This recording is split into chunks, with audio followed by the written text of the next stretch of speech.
बेटी जब एक परिवार में जन्म लेती है तो वो सिर्फ एक बेटी का जन्म नहीं होता। जन्म लेते हैं एक परिवार की इज्जत, उसकी खुशियां, उसकी मर्यादा। कहते हैं एक बेटी अपने पिता के सर की पगड़ी होती है, माँ के आंचल की छांव होती है, भाई की जान होती है। यही नहीं, एक बेटी के जन्म के साथ सिर्फ एक बेटी नहीं बल्कि जन्म लेते हैं कई अनगिनत किरदार। जन्म लेते ही वो एक बेटी होती है, एक बहन होती है, फिर एक पत्नी, और फिर उसे मिलता है वो किरदार जो इस दुनिया में भगवान से भी ऊपर का दर्जा दिया जाता है। वो है माँ का किरदार। यानी कि हर एक बेटी में एक माँ होती है और एक बहन होती है। यानी कि हर बेटी में होती है किसी ना किसी की बहन, किसी ना किसी की माँ। लेकिन फिर क्यों हर बार उसी बेटी का दामन दागदार किया जाता है? क्यों उसी की इज्जत को तार तार किया जाता है? क्यों कुछ लोगों को उसकी मासूमियत उसकी मजबूरी लगती है? क्यों कुछ लोग हैवानियत की सारी सीमाएं तोड़ देते हैं और कहर बनकर क्यों परस जाती है हैवानियत? क्यों एक नारी को वो इज्जत, वो सम्मान नहीं मिल पाता जिसकी वो हकदार है?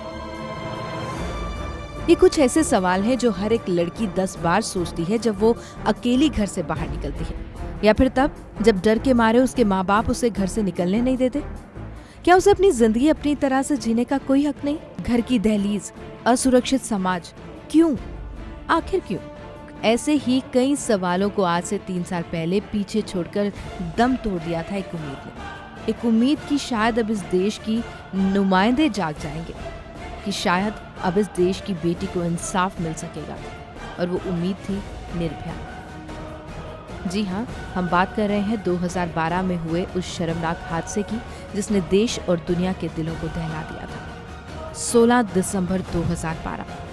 इस दिन दरिंदगी और हैवानियत का वो सच हम सबके सामने आया था, जिसे देखकर आईने में नजर मिलाने से भी डर लगने लगा था। एक ऐसा चेहरा जिसने सबको अंतरात्मा तक झंझोड़ कर रख दिया था। निर्भया ने तो दुनिया को अलविदा कह दिया, लेकिन उसके बाद इस देश की हर गली, हर मोहल्ला इंसाफ की गुहार लगाता हुआ सड़कों पर उतर आया था। राष्ट्रपति भवन से लेकर इंडिया गेट, पार्लियामेंट हाउस, सबकी नींव को हिलाकर रख दिया था। इस देश की जनता ने साबित कर दिया था कि देश की जनता कुछ भी कर सकती है। वो चाहे तो सरकार बना भी सकती है और चाहे तो हिला भी सकती है। लेकिन आज 3 साल हो गए हैं, लेकिन वो दरिंदे आज भी जिंदा है और उन्हीं के जैसे कहीं और घूम रहे हैं आजाद और गली के हर मोड़ पर। बस फर्क इतना है कि वो सलाखों के पीछे हैं और ये सड़कों पर, लेकिन सोच वही है, हैवानियत वही है। न जाने इस देश में और कितनी निर्भया देखना अभी बाकी है। न जाने इस सिलसिले, इस जलजले का अंत कब होगा। Bureau report, living India news.